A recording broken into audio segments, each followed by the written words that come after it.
ഈ പിടിയും കോഴിയും കാണുമ്പോൾ എനിക്ക് ഓർമ്മ വരുന്നത് ഞങ്ങളുടെ കുട്ടിക്കാലാണ്. അന്ന് എല്ലാവരും കൂടെ ഒന്നിച്ചു കൂടുന്ന ദിവസങ്ങളിൽ, അല്ലെങ്കിൽ ഇളാമയും ഇളാച്ചനും വരുന്ന ദിവസങ്ങളിൽ, എന്തെങ്കിലും സ്പെഷ്യൽ ഡേയ്സിൽ നമ്മളെ വീട്ടിലുണ്ടാക്കുന്ന പ്രത്യേകത വിഭവമാണ് ഈ പിടിയും കോഴിയും. നമ്മളൊക്കെ അന്ന് അഞ്ചിലോ ആറിലോ പഠിക്കുന്ന പിള്ളേരാ. എല്ലാത്തിനും ഒന്നോ രണ്ടോ മൂന്നോ വയസ്സിന്റെ വ്യത്യാസമുള്ളൂ. ആ സമയത്ത് ഇത് വലിയ ഉരുളയായിട്ട് ഉരുട്ടി വെക്കുമ്പോൾ തന്നെ ബുക്കിംഗ് തുടങ്ങും. അമ്മേ, ഇത് കുഞ്ഞു ഉരുളയാക്കുമ്പോൾ ഞങ്ങളെ വിളിക്കണേ, കുഞ്ഞു ഉരുളയാക്കുമ്പോൾ ഞങ്ങളെ വിളിക്കണേന്ന്.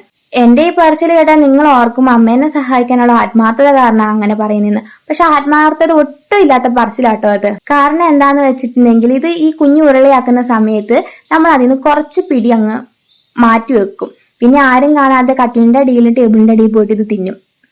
ഈ ഇഞ്ചിയും ജീരകവും തേങ്ങയും പിന്നെ അരിപ്പൊടിയും കൂടെ ചേരുമ്പോൾ അതിന്റെ പ്രത്യേക രുചിയാ. കുറയൊന്നും തിന്നുമൊന്നുമില്ല, കുറച്ചൊക്കെ തിന്നും. എന്നാൽ ആ കട്ട തിന്നാലിന് ഒരു രസം ഉണ്ടായിരുന്നു. പിന്നെ പിടി ഉരുട്ടി കഴിഞ്ഞിട്ട് ബാക്കിയാവുന്ന കുറച്ച് മാവുണ്ടായിരിക്കും, നിലത്ത് വീണതോ അങ്ങനെയൊക്കെ, ഇല്ലെങ്കിൽ കുറച്ച് പറഞ്ഞു വാങ്ങിക്കും. അതെന്ത് ചെയ്യും, ബോളാക്കിയിട്ട് ഭിത്തിയിൽ എറിഞ്ഞു കളിക്കും. 5-6 ഉണ്ടല്ലോ, ഓരോന്നിനെറിയും താഴെ വീഴും, ഓരോന്നെറിയും താഴെ വീഴും. ഇത് തന്നെയായിരുന്നു പണി. ഇന്നിതിപ്പോ ഉരുട്ടാൻ നേരത്ത് വലിയ ആഘോഷങ്ങളും കാര്യങ്ങളും ഒന്നും ഇല്ല കേട്ടോ. ഇന്നിപ്പോ ഞാനും അമ്മയും കൂടിയാണ് ഇത് ഉണ്ടാക്കിയത്. അമ്മ തന്നെയാണ് മെയിൻ. അമ്മ തന്നെയാണ് പൊടി പൊടിച്ചതും വലിയ ഉരുളയാക്കിയിട്ട് ഉരുട്ടി വെച്ചതും. ഞാൻ ആ കുഞ്ഞു ഉരുള ഉണ്ടാക്കാൻ മാത്രമേ സഹായിച്ചിട്ടുള്ളൂ. പിന്നെ അതിന്റെ ഇടയ്ക്ക് ഞാനിങ്ങനെ ക്യാമറ പിടിച്ചുകൊണ്ട് അമ്മേന്റെ പുറകെ നടക്കും. അമ്മേന്റെ മുഖം കാട്ടിലേ നമ്മ പലതവണ പറയുന്നുണ്ടായിരുന്നു. പിന്നെ അതിന്റെ ഇടയ്ക്ക് പിടി കുറച്ച് ഉടഞ്ഞു പോയോന്ന് സംശയമുണ്ട്. അമ്മ പറയുന്നുണ്ട്, എന്റെ പിടി ഒറ്റ കൊളായിട്ടുണ്ടെങ്കിൽ ഞാൻ നിന്നെ ശരിയാക്കി തരാന്ന്. എന്തായാലും ഇതൊക്കെ അല്ലേ ഒരു ആഘോഷങ്ങളും ഓർമ്മകളും ഉള്ളത്.